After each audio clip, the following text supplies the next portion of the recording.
17वीं सदी के मध्य में यहाँ तिब्बत से आए एक शासक कुल के कुमार ने चोग्याल राजवंश की नींव रखी, जिन्होंने अगले 350 साल तक यहां राज किया।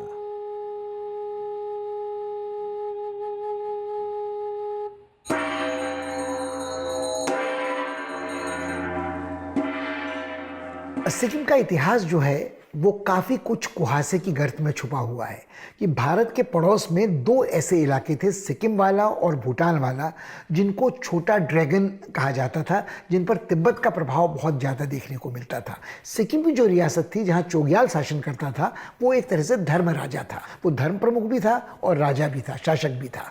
तो इनके ऊपर तिब्बती बौद्ध धर्म का और तिब्बती बौद्ध संस्कृति की, लामाइज्म की बहुत स्पष्ट छाप देखने को मिलती है।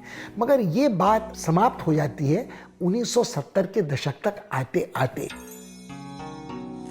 चोग्याल राज के समाप्त होने से सिक्किम के खाने पे भी इसका प्रभाव पड़ा और इनकी शाही रसोइयों की आंच ठंडी पड़ जाने से आज यहां मुश्किल से ही उस समय का खाना देखने को मिलता है।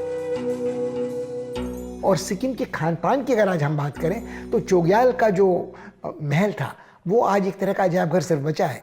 तो नाम लेवा कोई उस वंश का आज नहीं शेष है। मगर जहाँ तक यहाँ की आबादी, यहाँ की संस्कृति का प्रश्न है, जो पारंपरिक खान पान सिक्किम का था वो भोटियाओं का था, वो लेपचाओं का था, वो लिम्बुओं का था, वो राई का था, वो लाचिंग लिचुंग जनजातियों का था। आज भले ही सिक्किम में चोग्याल राजवंश या उनके खाने का प्रभाव देखने को ना मिले, मगर उनके दरबारी और मंत्री रहे भूटिया समुदाय के लोग आज भी यहां पाए जाते हैं। इस समुदाय का इतिहास सिक्किम में उतना ही पुराना है जितना कि चोग्याल राजवंश का। 17वीं सदी में 8 भूटिया परिवार चोग्याल राजवंश के साथ सिक्किम पहुंचे और तभी से ही ये लोग यहां बसते आ रहे हैं। 1642 में जब टिबेट से किंग आया था सिक्किम में, तब किंग के साथ 8 फैमिली आया था, उसमें भूटिया फैमिली था। तब से सिक्किम में भूटिया फैमिली अभी तक है।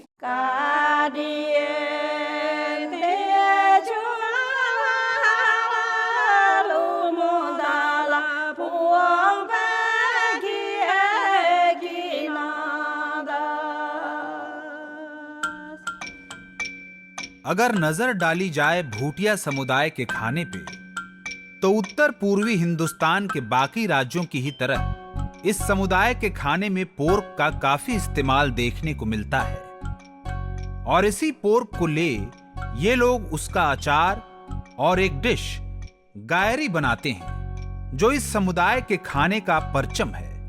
ये गायरी बनता है पोर्क के बड़े बड़े हिस्से काट उसे अदरक, लहसुन, हल्दी, प्याज और लाल मिर्च के साथ तलने से। मगर इस पोर्क को ले भूटिया समुदाय एक और चीज तैयार करता है जो सिर्फ सिक्किम ही नहीं बल्कि दुनिया भर में गोश्त पसंद करने वाले लोगों की सबसे पसंदीदा डिशेज में से एक है। ग्योमा यानी सॉसेजेस बनती है पोर्क या बीफ के मीट से।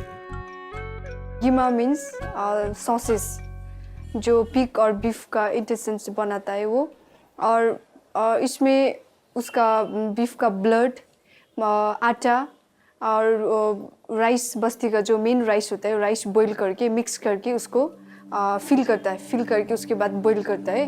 वो लॉन्ग टाइम तक रख सकते हैं, 1-2 मंथ तक रख सकते हैं। और जितने भी फार्मर्स लोग काम करने जाते हैं बाड़ी में, उसको लंच के लिए लेकर जाते हैं। इवन जो लड़ाई में जाता है वो भी कैरी कर सकते हैं। सॉसेजेस बनाने का चलन शुरू हुआ यूरोप से 2500 साल से भी पहले, जब किसी भी जानवर के सारे हिस्सों को खाने के प्रयोग में लाया जाता था। इन सॉसेजेस का उल्लेख 6ठी शताब्दी ईसा पूर्व के ग्रीक महाकाव्य ओडिसी में मिलता है।